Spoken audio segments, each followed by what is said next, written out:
y'all, we're gonna bring y'all something a little different today. My buddy Dylan over there, his stepdad Stuart. So we're working on Stuart's dually. He's got a square body dually. Y'all seen mine in videos before. Mine's bagging and body drop. Stuart's got one that's static drop, super clean old truck. So Stuart's got him a dually. Here we went and got him some wheels milled down. Took him to Trevor, Tennessee Wheel and Tire, and had him cut down. Same guy I used. Dylan used him. No, used the guy in Jacksonville. And anyway, so we put my wheels on this truck one time before, and they stuck out about 2 inches past the fender. I'll insert a picture here and show you what it looked like.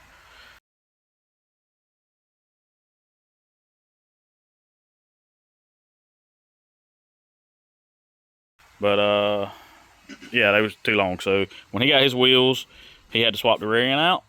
He's got a whole slew of rear ends around here and didn't have the one he needed. So I had to go junkyard and buy this one. It come out of an 85 3/4 ton Suburban. And it is the right length. This is the same length rear end that's in my body drop dually, and it just does squeeze them in there. But if you run a cabin chassis, it is too narrow. Your tires hit the leaf spring. This rear end, brake drums hit the leaf spring also. Brake drums do too? Yeah. Okay. It's too narrow. Everything hits. With this rear end, it'll fit in here. It's right next to the leaf spring. We'll show you. But it clears perfect. Also a Suburban, a dually, whether it's a pickup or a cabin chassis, is 40 inches from center to center. That's here to the other side. And a two-wheel drive, or a two-wheel one, just a regular 3/4 ton or a half-ton truck, is 43 inches. So I had to cut the pads off and move them in. Yeah, so that's what this is. Half on each side.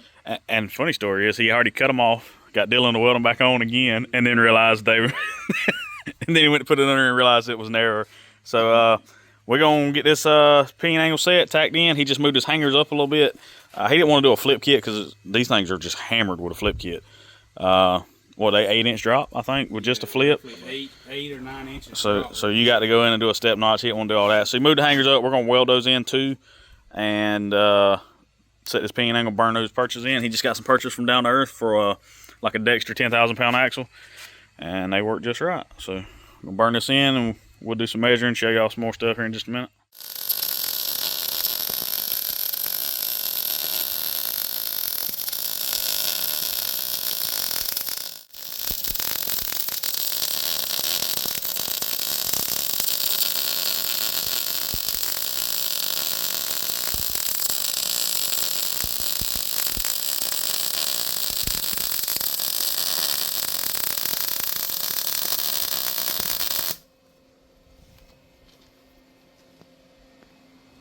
Stacking down. Not really. He's practicing for that Tahoe. Yeah. What'd you say? The best looking one's the one you can't see? That's them dimes that you can't see from nowhere else. With a junk Lincoln. I mean, who'd buy a Lincoln? This guy? And that guy. All right, so we got all this, or Dylan got all this welding up under there. Set the pinion 3 degrees up, welded the hangers on, and got the shock mounts. Stuart had cut the factory shock mounts off, and we just moved them where we needed them, put them on. This rear end, from mounting surface to mounting surface, is around between 67 and 67.5. It's kind of hard to get accurate measurement with the frame. What was this stock rear end? You remember 74? All right, so this is the stock rear end out of the dually. It measures out mounting surface is 74. And then this is a Dana 60 that come out of another square body he had. It's the same length as that one, but the pinion is shorter, so he was going to have to get a longer drive shaft. So he opted to get the 3/4 ton factory rear end. And do you remember what this come out of? It come out of a Chevrolet stock? It come out of a 4-wheel drive. But it was a stock Chevrolet rear? 3/4 ton. Yeah. Okay. So, yeah. So anyway, 67.5, same as that one, but if it's a Dana 60, the pinion is shorter, so you may have to get a longer drive shaft. And like I say, this one come out of an 85 Suburban, 3/4 ton. It's the same length as the truck, 3/4 ton, so worked out. And this one's actually 373 with a locker. Yep. You had factory 410s with open. So he got a locker upgrade and he got a higher highway gear. This truck's got a granny low 4-speed in it. she'll pull. I got proof of that. So. Several days later.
All right, so one modification that you got to do is the wheel tubs got to be widened.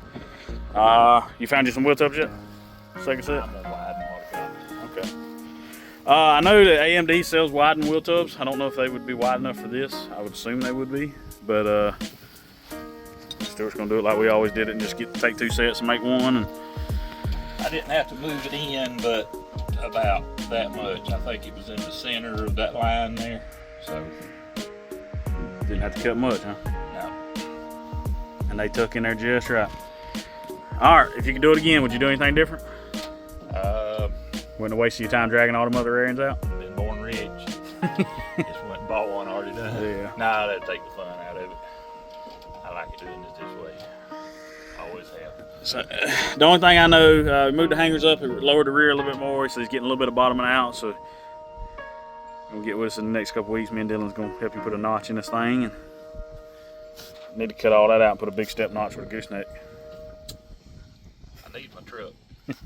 Well, I mean, it'd be a truck. All right, y'all. Well, maybe this give you a little insight on what it takes to put a set of semi wheels on your square body. Also, these wheels are standard 22 by 8 1/4. Just a regular big truck wheel, correct? Yes, sir. And they've been machined down to 22. We use Trevor at Tennessee Wheel and Tire to do that.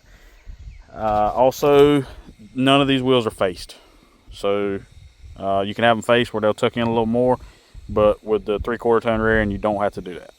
So they fit perfect. I mean, there's plenty of room there. And got the same amount of fender room lip that the factory wheels The did. 16s did with the stock tires. So just basically move it to the inside there a little bit. See, nowadays it's so easy. You just get on YouTube and find a video. Used to, we had to dig through the forums and figure this stuff out, or do it ourselves and ruin some vehicles. Good to have friends. Yeah. So if you were in dually scene about 10, 12 years ago, you learned same time we did, but that's a good look. All right, I'm gonna get out of here. I'll see you later.